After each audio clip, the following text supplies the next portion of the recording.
Hello, MGTOW. Hello, man. This is Howard Dare. Thanks for stopping by.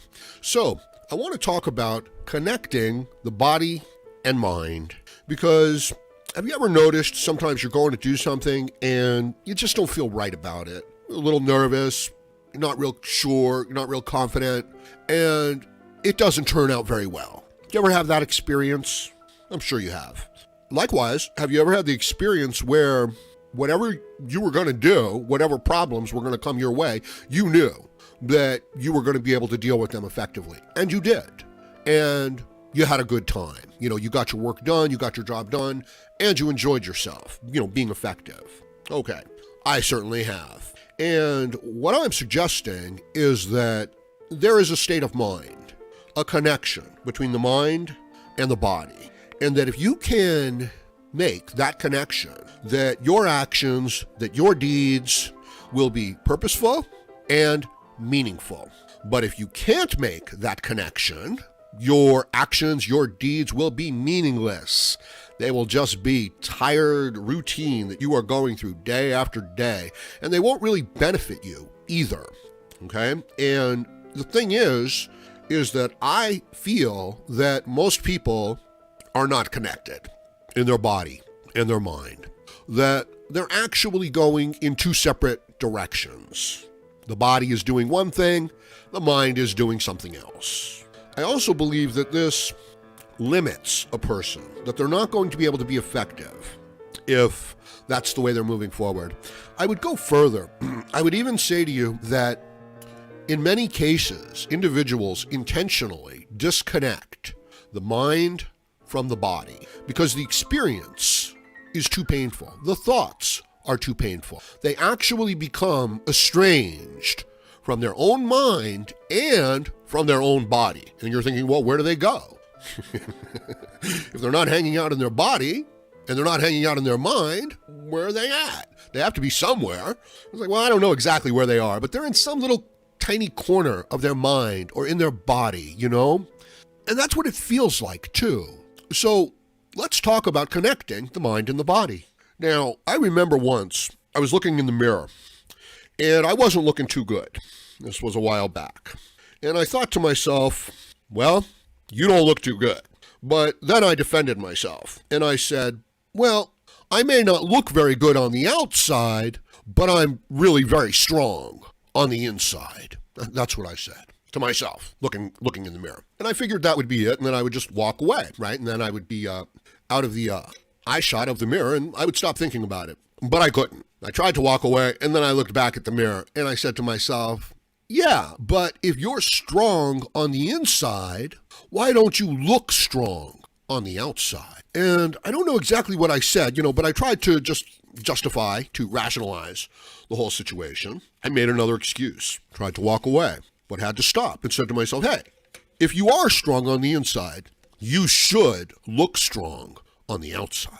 And I thought, well, that's a reasonable compromise, I should now be able to walk away. But I couldn't because I did not look strong on the outside. I could not rationalize it away. And then I said to myself, if you're strong on the inside, then you should look strong on the outside. Indeed, looking strong on the outside is the indicator of whether or not you are strong on the inside. Looking weak and out of shape on the outside is the indicator that you are weak and frazzled on the inside. And then I looked at myself and I said, that's the truth, okay? You have to do something about this. And that was about 6 or 7 years ago, right? So there you go. Now, it was a lot of work. It took 5 or 6 years, but I look pretty good. My outside is a pretty good indicator of my inside. Do you have a situation like that? You know what I mean? And I was strong on the inside, but I hadn't been for a long, long time. And I had forgotten, and it had come to manifest in my body. Check out my previous video, The Way of the Strong, okay? You have to be truthful and honest with yourself. Otherwise, a disconnect happens. Like you actually separate your mind and thoughts from the experience of your body. Just like what I'm talking about. In other words, your mind is saying, I am strong, I am fit, I am healthy, your body is saying, hey, you're breaking down, you're sick, you need, to rest, you need to start taking care of your diet, you need to get away from the stress, you need to get back in line, with your life's purpose. And the individual doesn't want to face it. They don't want to look at it. So they just keep gaining weight and they just keep indulging in these behavior patterns that, they know are destructive. And it's as if they're like a great homeowner of like a big giant mansion with all of these things in it. And rather than being that and acting like that, they live in some small little tiny corner, like some little cubby hole in the basement.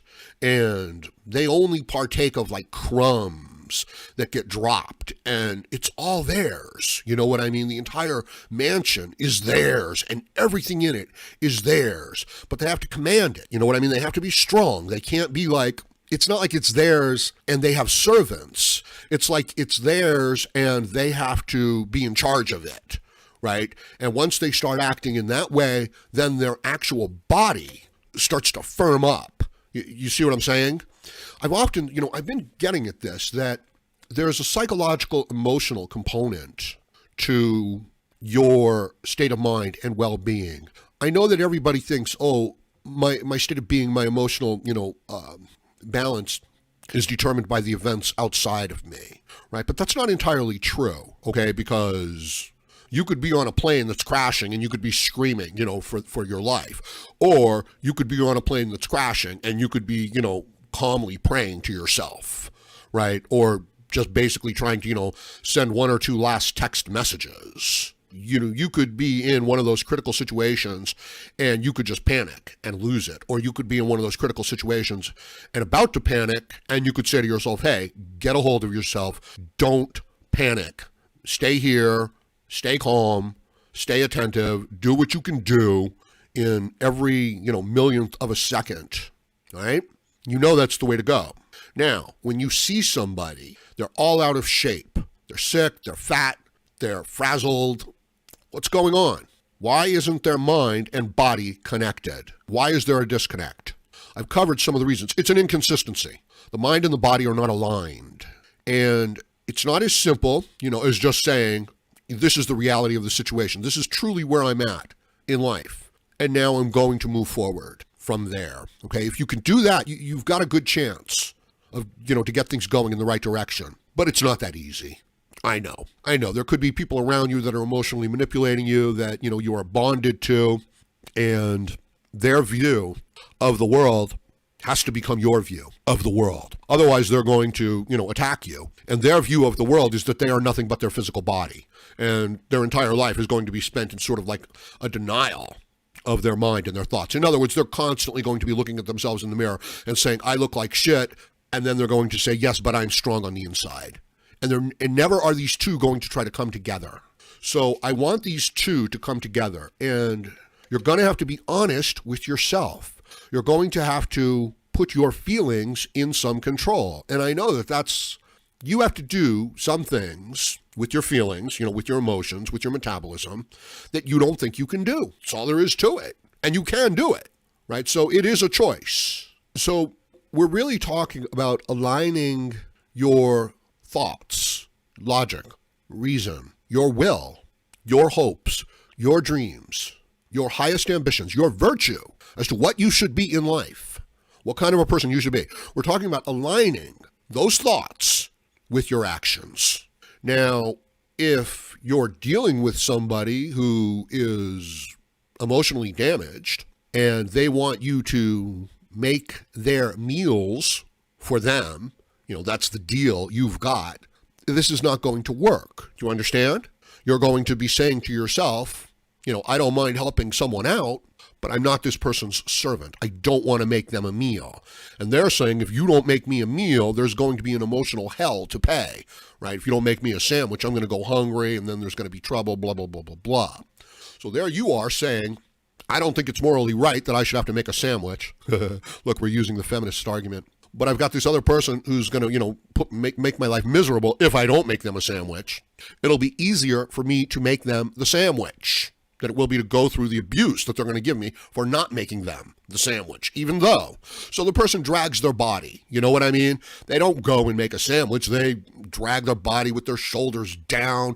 The whole time there's an argument in their mind of grumbling and dissatisfaction and cortisol and all kinds of, stress-based emotions and hormones are moving through their system. The mind and the body are not connected. If they live like this for long, their shoulders are going to drop, their posture is going to drop, they're going to adopt an outlook that makes them sick, destroys their health. It's going to be impossible for them to lose weight.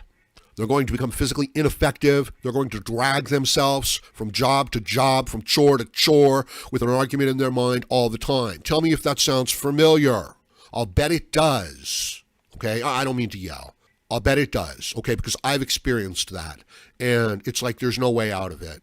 Your mind and your body, your will, your highest virtues, okay, have to be aligned with your actions. So you need to figure out what's most important to you in life. And then you need to start acting in that direction and in that way. Only then will your mind and your body sync up.